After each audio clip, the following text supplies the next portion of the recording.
He had lived a lot of places throughout his 50 years of life. Here and there, but mostly nowhere. You can call him a traveler, an explorer, a wanderer, but he was most often called homeless. It's not what he wanted to be, homeless. He wanted an actual house he could make a home. He wanted to be acknowledged for good things. He wanted to be met with respect and to be humanized. He wanted to be known as a complete person, but just as much as all of those things, he wanted to be a musician. He held on to that dream as it was all he had but himself and that guitar. It went with him everywhere, that guitar, to all of the many places he'd lived here in Pittsburgh. To you, that might be a bench, but sometimes it was his bed. There you sit, but there he dreamt, and in his dreams he played.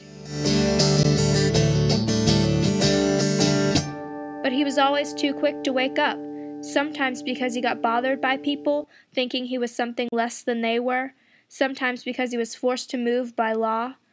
Nobody wanted a homeless man making people avoid that pretty park because they didn't want to see him or were afraid of him. If he was bothered or just not wanted in a place, he'd move on to the next place in this fine city. He really did love Pittsburgh. Hell, he may have even enjoyed it more than some of the people who actually had houses. He observed and tried to know and understand its people. He took in all of the city's sounds. He would find its treasures, like that guitar. Somebody was just going to throw it away. Can you believe that? He lived Pittsburgh. While he enjoyed the city, that didn't mean he didn't want a real home, a reliable place to sleep and eat and bring friends or family whom he hadn't seen in years.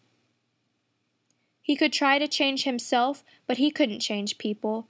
The ones who would judge him like he was getting away with something, thinking he lived an easy life on those streets.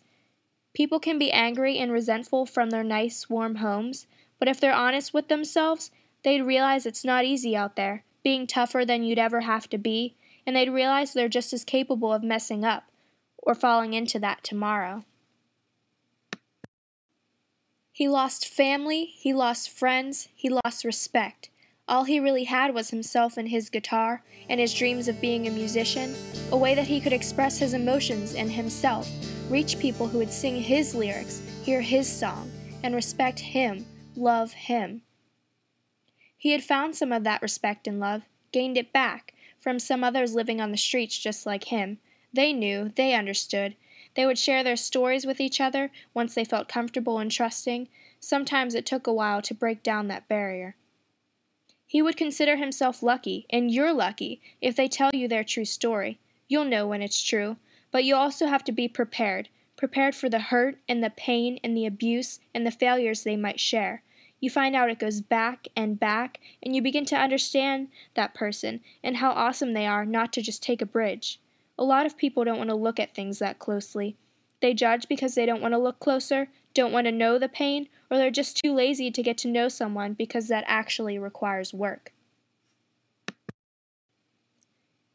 It comes down to this. Do you choose to want to deal with the reality of who someone is, or do you find it convenient to judge them from a distance?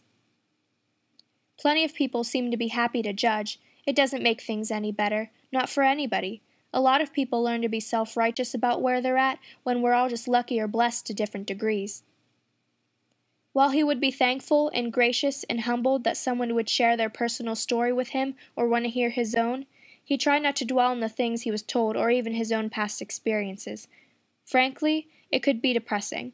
He didn't want to hold that on his mind all the time. He was already 50. He said it just aged him faster. He took it in, though, and tried to see the good in what he had, even if it was barely nothing. Sometimes he still needed an escape. You know, when trying to suppress those stories just wasn't working, when he couldn't get away from it, so he played that guitar.